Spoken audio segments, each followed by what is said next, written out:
Welcome back to Washington Watch. I'm Tony Perkins, your host. So good to have you with us. Let me remind you of the website, tonyperkins.com. Lots of information there for you, and all of the program is archived there.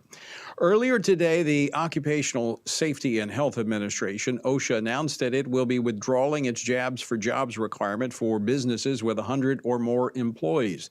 The announcement comes nearly 2 weeks after the Supreme Court slapped down the Biden administration 6-3, blocking their rule, criticizing it as a blunt instrument that draws no distinctions based on industry or risk of exposure to COVID-19, end quote. Here to talk about this development and what more needs to happen as we evaluate our government's response to COVID-19 is Congressman Dr. Greg Murphy, who is still an actively participating or practicing physician and a member in good standing of the North Carolina Institute of Medicine. He represents the 3rd Congressional District of North Carolina. He is a member of the House Education and Labor Committee, as well as the GOP Doctors Caucus. Recently, he was chosen to serve on the House Ways and Means Committee and the Health and Oversight Subcommittees for the 117th Congress. Dr. Murphy, welcome back to the program. Good afternoon, Tony. Hope you're doing well. I'm doing quite well. Congratulations on your new committee assignments. Yeah, thank you. Thank you. I feel very fortunate and look forward to doing some real good things in that particular committee for the good of the country. Well, let me first get your reaction to today's announcement from OSHA. Yeah, I think, Tony, I think this is long since overdue. And, even President Biden, when he first came out to say this, he says, we're not sure this is constitutional, but we're going to do it anyway. And, that's just the opposite thinking of the way it should be. It should be asked first, is this constitutional? And then should we proceed with this? The sad thing is, and I'll be very transparent about it, I believe people should be vaccinated. I'm a physician. I've studied the literature. I believe those things should occur. However, I believe, and I firmly believe, that's a decision that should be made between a doctor and a patient, not a citizen and a government, because as with any medicine, as with any surgery, the surgeries that I did today, there are risks and benefits to each, and those need to be explained rather than coming from above. As an edict from above, they should be explained and done something much more organically from a patient viewpoint. So we knew this was just a trickery. An attempted trickery, rather, by the Biden administration to force people to get vaccinated. And I knew it was, I had the full thought was going to get thrown out, and it was thrown out. And as so many of the things that this particular administration has been doing, is they're doing things underhandedly to try to fool the American people. And thankfully, the Supreme Court stepped in. And I think OSHA, the regulatory body of it, finally threw its hands up and said, we really can't do this. We have enough work to do. Let us just move on. Well, Congressman, a lot that has been done in the last 2 years in terms of the government's response to COVID-19 would fall into the category of abnormal. It's not what we've normally done. And, it's like, for every action, there's a reaction. That not only applies to physics, but it applies to politics as well.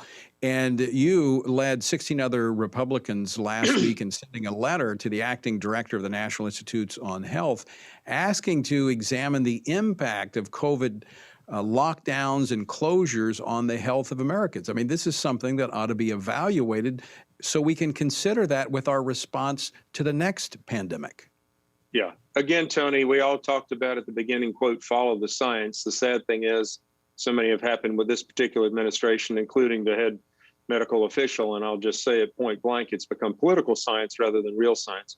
What I did with the assistance of the GOP Doctors Caucus is we send a letter to the head of NIH to ask a specific question. There's a term in medicine called the WLL, the years of life lost.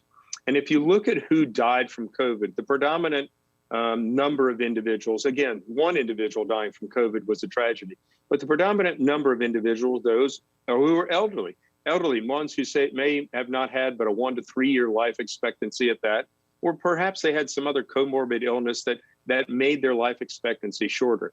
So those are folks that we lost years of life to. But what I asked the NIH is to study now. That happened because of COVID. Let's see how many years of life lost we had because of our actions of COVID. Let us look at the lockdowns. Let us look at people being kept away from families, their churches, their friends, and the depression that ensued, subsequent substitutes that ensued. And then now we've seen for the first time ever 100,000 individuals died from overdoses. We also saw for 2 or 3 months the edict from hospitals, and I'm not saying it was wrong, but I just think it needs to be studied. Hey, stay home. Unless it's a true emergency, stay home. We need our hospital space. But sadly enough, we saw people stay home with severe chest pain or stroke symptoms or having signs of cancer that we do know died at home, who could have obviously been saved in any other environment. And then we even take it further, and I won't bore you with the details, Tony, but we have to look at our children, our schools, kids being locked out of an education. For at the beginning, yes, we understood it, but it was way too prolonged.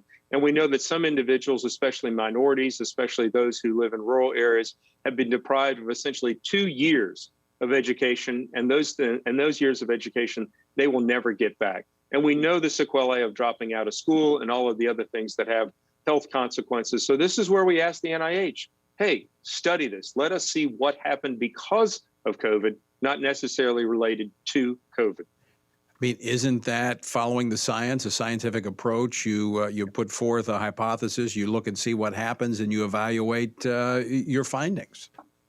Yeah, that's what we're supposed to do. We're supposed to be objective in the science and not and truly follow what it says rather than what we want it emotionally to say or whether we want it, what we want it politically to say, which unfortunately this particular administration has done a lot of. That's a final question for you, Congressman Murphy. Are they afraid of what the facts will tell them? I do believe so, because it doesn't fit the mantra. And, believe me, Tony, I'm in the hospital. I see my colleagues who have just been so overworked, the doctors, the nurses, the staff, just trying to keep people alive. But you know what, Tony? They showed up to work.